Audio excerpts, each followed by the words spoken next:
everybody, Miss Roberts here for day 5 of Viking Ships at Sunrise. But first, I did get my hair cut, Amelia. See? Probably can't tell, but I did. And we are on chapters 9 and 10 today. So, we are starting with Sea Monster. Remember, they were out at sea and this thing just started coming out of the water? Eek. The serpent's head rose higher and higher above the water. Jack couldn't move. "He's beautiful," said Annie. "Beautiful!" cried Jack. The serpent's neck was as tall as a two-story building. Its green scales were covered with slime. "Go away!" shouted Jack. "No, stay! Help us!" shouted Annie. The great serpent glided closer to the ship. Jack ducked. "Come on," said Annie. "You can do it. Get us to shore before the ship sinks." Jack closed his eyes. He felt the ship jerk, then move forward. He looked up. They were gliding over the giant waves. Jack turned. The great serpent was pressing its long neck against the back of the ship, pushing it towards the shore. As the serpent pushed them, the wind grew calmer. The clouds lifted and the water glittered in the sunlight. The rocky shore grew closer. Jack could see the treehouse on the ledge above it. "Hurry!" Annie called to the serpent monster. The great serpent gave the ship one last push. The ship whooshed into a sandbar near the shore. Jack put the jeweled book carefully back into his bag. Then he and Annie climbed out of the ship onto the wet sand. They looked back at the sea. The great serpent was rearing its long neck into the air. Its scales glittered pink and green in the sunlight. "Bye," shouted Annie. "Thanks a lot." The monster seemed to nod at her. Then he dove into the sea and was gone.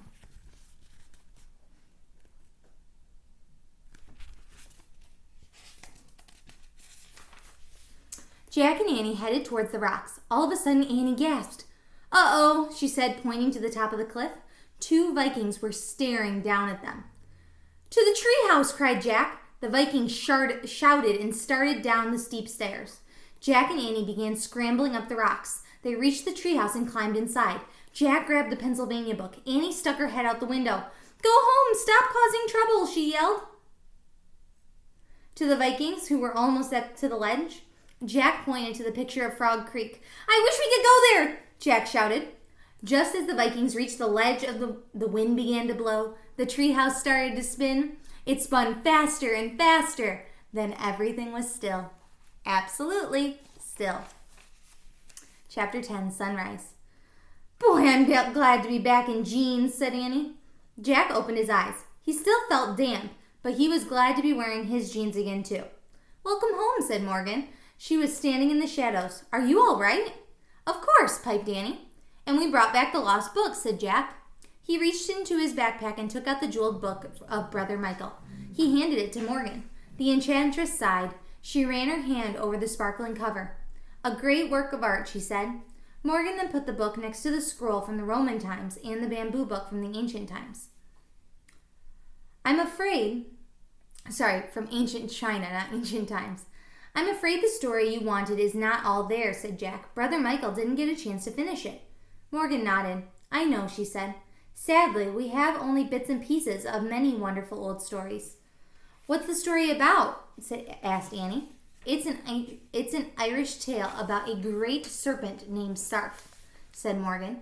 "He saved us by pushing our ship over the stormy waves," Annie said. "Sarf was a huge, ugly monster," said Jack. Morgan smiled. "Sometimes monsters can be heroes," she said. "What about Vikings?" asked Jack. "Oh, most definitely. Vikings could be heroes too," she said. "In fact, once the Vikings settled down, they became more than just warrior people. They actually added a lot to civilization." "We found civilization on our trip," said Annie. "Yeah," said Jack, "in the library of the monastery." Morgan smiled again. "Their library was a light in the dark ages, wasn't it?" she said. Jack nodded. He thought of Brother Michael and the other monks making their beautiful books by candlelight. "Thank you also for your great courage," Morgan said. "You are both heroes, too." Jack smiled shyly. "Go home now and rest," said Morgan. "Bye," Jack and Annie said together. They started down the treehouse ladder. The sky was turning pink and gold. When they had reached the ground, Morgan called out to them, "Come back in 2 weeks. I need you to find one more lost book." "Where is it?" said Jack. "Ancient Greece," said Morgan. Oh, they were in ancient Rome. I was going to say, isn't that the same place we already went? Said Morgan. A place with the highest civilization and our finest Olympic Games. Oh, wow, said Annie. Jack was thrilled. He had always wanted to go to ancient Greece. Jack and Annie took off through the woods. The sun was rising when they got to their front porch. Annie opened the front door. She stuck her head inside and listened. Everything was quiet. She whispered, I think Mom and Dad are still sleeping. She moved quietly inside. Jack turned back to watch the sun rise through a clear blue sky.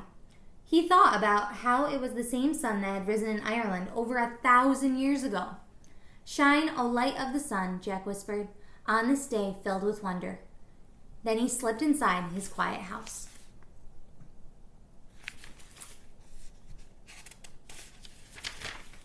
The end.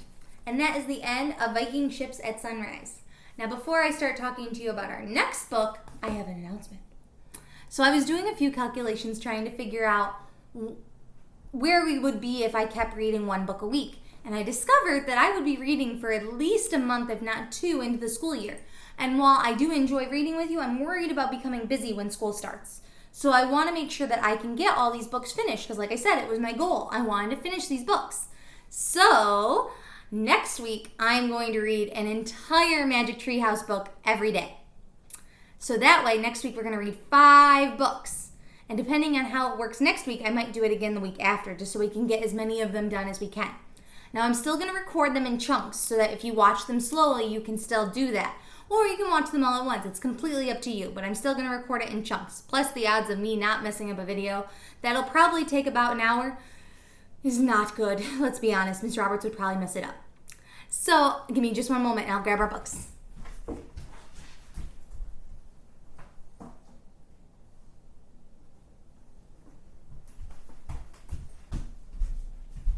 Next week, we are going to read Hour of the Olympics, Tonight on the Titanic, Buffalo Before Breakfast, Tigers at Twilight, and Dingoes at Dinner Time.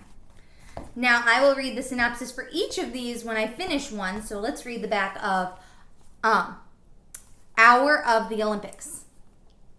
No girls allowed at the Olympic Games? That's the rule when the Magic Treehouse whisks Jack and Annie back to ancient Greece. But when Annie tells Jack to go to the games without her, he knows she's up to something. Will Annie find a way to see the games, or will she get herself and Jack into Olympic-sized trouble? To find out, you'll have to read Magic Treehouse Book 16, Hour of the Olympics.